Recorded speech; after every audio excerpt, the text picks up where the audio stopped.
Welcome back to my critique of Kingdom Hearts 3. This is the second part of a video that I had to split for technical reasons. So if you haven't watched the first part, you can just click here. If not, just enjoy the second part. Okay, this critique is easy regarding the Square Enix games, but I felt that this time, with all the other critics, it was too much. Kingdom Hearts was more of a movie than a game. I will exaggerate a lot of things in this section, just don't mind me. The fact that there was a cutscene in the middle of every fight was too much to take. The only time I thought, great, I'm playing, well, I was cut. They put so much effort in having all the characters dubbed. What was so hard about having them give you the information during the fight or the walk? It would have been a bit more convenient than having me stopped with a cutscene that tells me that I have to avoid the rocks falling down off a cliff when I was already on the said cliff avoiding the said rocks. I have no idea about how long the cutscenes were, but it was between 15 minutes and a billion years. You only have the opportunity to hit your opponent 5 to 7 times before you're cut with a dialogue, for no reason. The game played on its own and it was boring at some point. I wasn't prepared to feel like watching a movie and I felt annoyed while holding my controller and doing nothing besides sometimes in between two cutscenes, saving or running towards the next cutscene without doing anything else. And yes, I am talking about the Monstering Factory. The fact that you get help and indications as what to do next every step you take made me feel like I'm not playing a game but rather playing through an interactive movie. If at some point you can walk for 10 seconds without a cutscene, bam, another cutscene. What makes a game is the fact that you have to discover things on your own. Here, there was nothing left to exploration during the story. All you have to do is to follow the instructions you're given. In previous Kingdom Hearts games, like in Wonderland, you have to figure out small things, how to shrink or go bigger, and when to use that ability. You had to search either for an NPC to tell you something, or just a clue in order to know what to do next. But in Kingdom Hearts 3, literally everything is handed to you, and you don't even get the chance to get out of the way if you want to when they're on your own. Well, that's mainly because the cutscene will happen anyway. There were only a couple of moments in my playthrough of Kingdom Hearts 3 that I finally felt like playing. For instance, when I was searching for white crabs in the Caribbean for the ship, their location wasn't just handed to you and you have to go explore the city. It's not even a fun part, but I got the feeling of actually playing, especially when I had to find more crabs because my ship wasn't strong enough for the final boss of the level and that I didn't know where to find them. That's when I got old Kingdom Hearts vibes. I need a game that doesn't tell me where to find things, that lets me explore places, and that sometimes forces me to explore them in order to move on. Finally, my last critic, which isn't legitimate, but that still bothered me, concerns the music. If I'm a fan of video games music, Yoko Shimomura had a huge responsibility for that.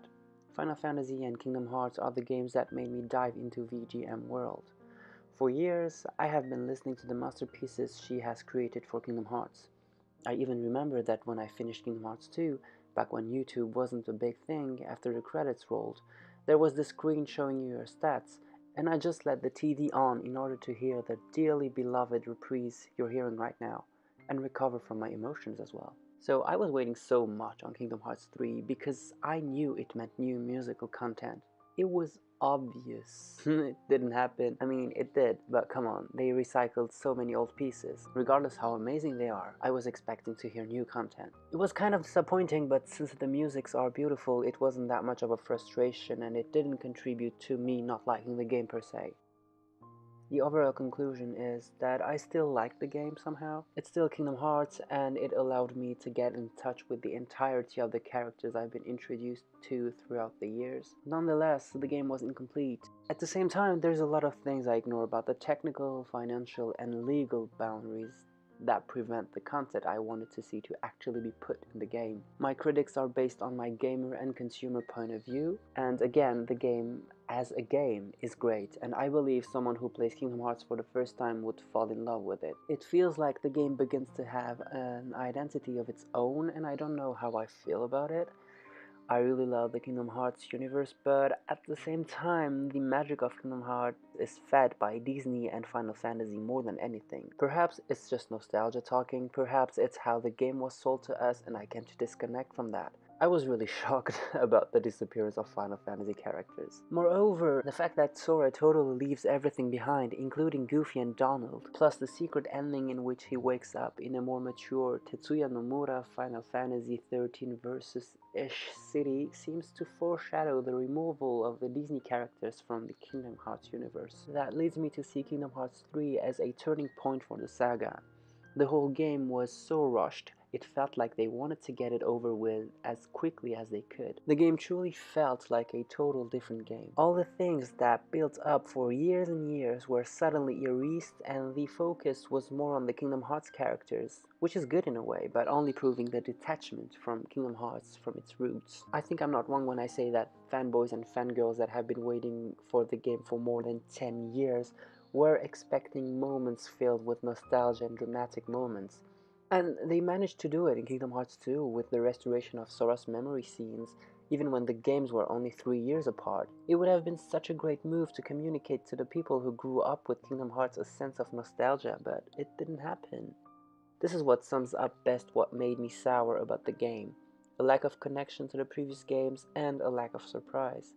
The amount of work they put in the game is obvious. The experience was still enjoyable, but not for a fan of the series. The frustration was so intense that I needed to make a video and talk about how I felt with the game. So tell me if you agree with me, or if Kingdom Hearts is exactly what you were expecting it to be. Don't hesitate to share your opinion in the comments. And thank you for listening.